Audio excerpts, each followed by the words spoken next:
सोचिए, प्रधानमंत्री नरेंद्र मोदी ने कल देश से बड़ा झूठ बोला। सवाल है कि महिला आरक्षण बिल तो पास है 2023 में, इन्हीं की सरकार ने किया है और 543 सांसद हैं। अगर उनको महिला को आरक्षण देना है तो उनको अभी से दे देना चाहिए 33%। लेकिन मेरी आपत्ति 33% रिजर्वेशन में बहुजन समाज के महिलाओं से न मिलने वाले आरक्षण से है। तो ये महिला रिजर्वेशन बिल तो इस रूप में लागू नहीं होना चाहिए। महिला रिजर्वेशन बिल जब भी लागू हो उसमें SC, ST, OBC महिलाओं का अधिकार मिलना चाहिए। और जब मैं SC, ST, OBC महिलाओं के अधिकार की बात करता हूं, इसका मतलब होता है कि आप सिख हो सकते हैं, आप भी SC, ST, OBC हैं, आप मुस्लिम हो सकते हैं, आप भी SC, ST, OBC हैं, बुद्धिस्ट हो सकते हैं, हिंदू हो सकते हैं।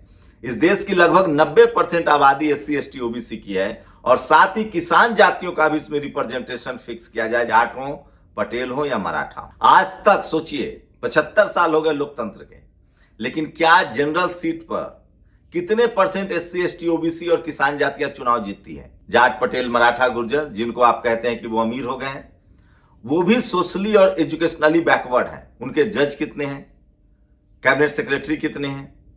एक उदाहरण दे रहा हूं, इसी सरकार ने SC, ST, OBC के लिए एक प्लान लाया, 5 लाख रुपए लोन मिल सकता है आपको बिना गारंटर। कुछ इसी तरह के जातिवादी सोच के अधिकारियों ने उसमें महिला डाल दिया, महिला भी। आप सोचिए, SC, ST, OBC के लोन स्कीम में सिर्फ महिला डालने से हुआ, सारा लोन जनरल कैटेगरी की महिलाएं ले गई। ये जो रिजर्वेशन महिलाओं को 33% अगर इस रूप में भी मिलता है तो सारी सीटें जनरल कैटेगरी की महिलाओं के तौर पर जाएगी और उसमें जो है SC, ST, OBC की राजनीति खत्म होगी, बहुजन दलों की लीडरशिप की राजनीति खत्म होगी और साथ ही 200 के करीब जनरल के पहले से सांसद चुन के आते हैं और 200 महिलाएं और आ जाएंगी अगर चुन के, अगर जो डिलिमिटेशन होता तो उन्हीं की सरकार चलती। लेकिन मैं महिला आरक्षण का विरोधी नहीं हूं, मैं चाहता हूं कि महिलाओं को आरक्षण मिले, ये फैक्ट है।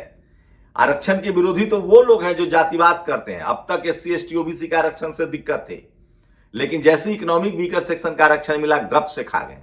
महिला आरक्षण के पक्ष में खड़े हैं, लेकिन SC, ST, OBC का आरक्षण नहीं होना चाहिए।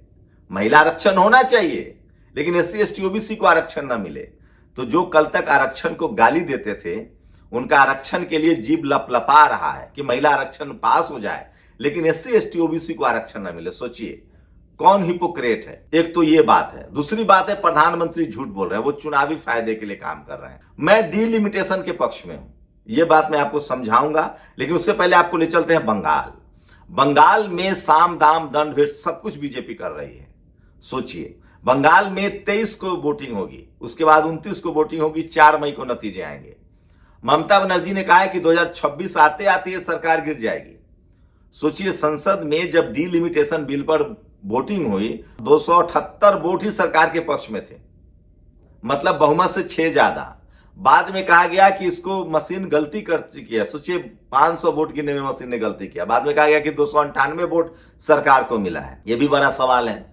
तो देखिए कि यह सरकार कैसे चलेगी 5 साल, इस पर तो शक है, क्योंकि जैसी ममता बनर्जी उधर से फ्री होंगी, वो हिसाब किताब जोर गणित में लग जाएंगी, क्योंकि उनको जिस तरह से परेशान किया जा रहा है चुनाव में। दूसरा, तमिलनाडु में बीजेपी की मुश्किल बढ़ गई है। दक्षिण भारत में डिलिमिटेशन बड़ा मुद्दा बन गया है। दक्षिण भारत में चाहे आंध्रा हो, तेलंगाना हो, तमिलनाडु हो, ये सारे राज्य जो हैं ये कह रहे हैं कि जनसंख्या के अनुपात में हमारा जनसंख्या कम बढ़ा है तो हमें कम सीट मिलेंगी, और ये बड़ा मुद्दा हो गया। तो वहां तो अब तमिलनाडु में तो DMK का जीतना तय है। लेकिन एक हिंदी पट्टी के लिहाज से अगर बात करें तो मैं डिलिमिटेशन के पक्ष में हूं, क्योंकि हिंदी पट्टी में संख्या बढ़ी है। बिहार हो, यूपी हो, झारखंड हो, यहां लोकसभा की सीटें बढ़नी चाहिए। दक्षिण भारत जो कह रहा है उसकी भी मांग मानी जानी चाहिए।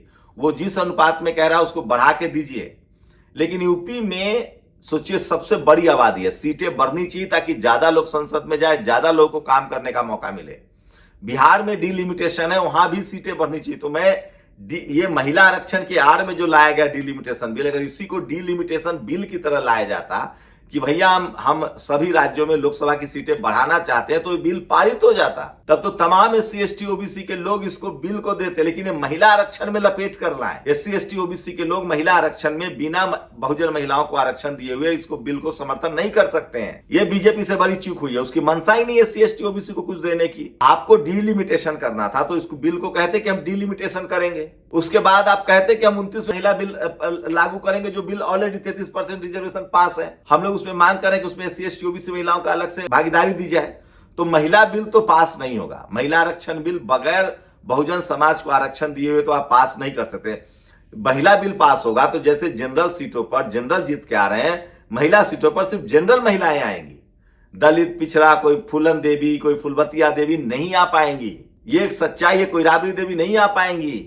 पैसे का खेल है। जब SC ST OBC के लोग आज भी रिजर्व सीट पर चुनाव जीत रहे हैं, आज भी OBC के लोग जनरल सीट पर लड़ने की हिम्मत नहीं कर पाते हैं, तो महिलाएं हमारे समाज की कहां से आ जाएंगी? एक बात। लेकिन डिलिमिटेशन होना चाहिए। डिलिमिटेशन होने से SC ST की देश भर में सीटें बढ़ेंगी, पहली बात। दूसरी बात, हिंदी पट्टी में ज्यादा सीटों की जरूरत है, चाहे यूपी हो, बिहार हो, झारखंड हो, छत्तीसगढ़ हो, यहाँ ज्यादा सीटें होंगी तो SC ST OBC, यहाँ सोशल जागरूकता ज्यादा है, SC ST OBC को फायदा होगा। सरकार को दक्षिण भारत के पार्टियों को सुनना चाहिए, दक्षिण भारत के राज्यों को सुनना चाहिए, और वो जिस रेशियो में सीट बढ़ाना चाहते हैं उस रेशियो में बढ़ाना चाहिए उनका। लेकिन हिंदी पट्टी का भी डिलिमिटेशन करना चाहिए। लेकिन बीजेपी की यही बेईमानी है। वो दरअसल डिलिमिटेशन बिल कह के लाती तो ये बिल पास हो जाता। आखिर दिक्कत क्या थी? जैसी वो कहती कि हम यूपी में, मध्य प्रदेश में, राजस्थान, झारखंड, छत्तीसगढ़, हरियाणा, दिल्ली, मध्य प्रदेश, तमाम हिंदी पट्टी राज्यों में MP की सीटें बढ़ेंगी, विधानसभा की सीटें बढ़ेंगी, तो किसे आपत्ति है? दक्षिण भारत में ही बढ़ाइए, यहां भी बढ़ाइए। तब बहुजन समाज के सारे SC ST OBC के लोग वोट करते, SC ST OBC के लोग भी। अब दिलीप मंडल कह रहे हैं कि ये डिलिमिटेशन बिल से SC ST को नुकसान हो गया। बात ठीक कह रहे हैं, लेकिन सवाल है कि आपने कहा क्या? आपने कहा ये महिला आरक्षण के लिए है, तो महिला आरक्षण लागू करने के लिए तो आपको कोई वोट नहीं करेगा तब तक जब तक महिला आरक्षण में SC ST OBC के आरक्षण को नहीं दिया जाए। जो SC ST OBC की महिला है उनको आरक्षण मिलना चाहिए, ये बड़ा सवाल है। मैं इसलिए बार बार कह रहा हूं, इस सरकार की मंशा नहीं है न इनको महिलाओं को आरक्षण देना है, न इनको डिलिमिटेशन करना है। डिलिमिटेशन करते ही ये हार जाएंगे। इनको पता है बिहार में SC ST OBC के लोग नाराज हैं, भड़के हुए हैं। इनकी सरकार 400 क्यों नहीं आया? ये उड़ीसा में अच्छा कर गए, ये बंगाल में भी अच्छा कर रहे हैं, ये दक्षिण भारत में भी अच्छा कर सकते हैं, केरल में या तमिलनाडु में। लेकिन अब ये यूपी और बिहार में अपना पैर नहीं जमा पाएंगे, जिस तरह से नीतीश कुमार के साथ हुआ है। तभी डर से इन्होंने बिहार में पिछड़ा मुख्यमंत्री बनाया है। मैं फिर कह रहा हूं, बीजेपी RSS की मंशा बहुत खतरनाक है। इनको न तो हिंदी पट्टी में डिलिमिटेशन करना है, इसलिए इन्होंने बिल फेल करवाया है, ये साजिश है इनकी। और ये महिलाओं का आरक्षण भी लागू नहीं करना चाहते हैं, क्योंकि इनको पता है कि महिला आरक्षण लागू करेंगे और SC ST OBC महिलाओं को आरक्षण नहीं देंगे तो बहुजन समाज पहले से नाराज है और नाराज हो जाएगा। साथ ही अगर हमने डिलिमिटेशन कर दिया तो ज्यादा SC ST की सीट भी बढ़ेगी, OBC के लोग भी और भागीदारी करेंगे और इनकी और मुश्किलें बढ़ेंगी। तो न तो ये डिलिमिटेशन करना चाहते हैं और न ही ये बहुजन समाज को आरक्षण देना चाहते हैं। ये सिर्फ आपको गोल गोल घुमा रहे हैं। प्रधानमंत्री तमिलनाडु और बंगाल चुनाव के लिए पूरा खेल कर रहे हैं। इनको पता है तमिलनाडु में हमको कुछ मिलना नहीं है, इसलिए बंगाल में जोर लगा रहे हैं। बंगाल की महिलाएं इनको वोट कर दे, बंगाल के लोग वोट कर दे कि देखो हमारा सीट घट गया। तमिलनाडु में तो इनके लिए कुछ नहीं है, केरल में कुछ नहीं है। तो ये लोग बहुत ही मतलब ये सरकार में जो बैठे लोग हैं वो कई लेवल से सोचते हैं, जहां से हम और आप सोचते ही नहीं है। तो एज ए हिंदी पट्टी डिलिमिटेशन का मैं समर्थक हूं। डिलिमिटेशन होना चाहिए, हमारी सीटें बढ़नी चाहिए।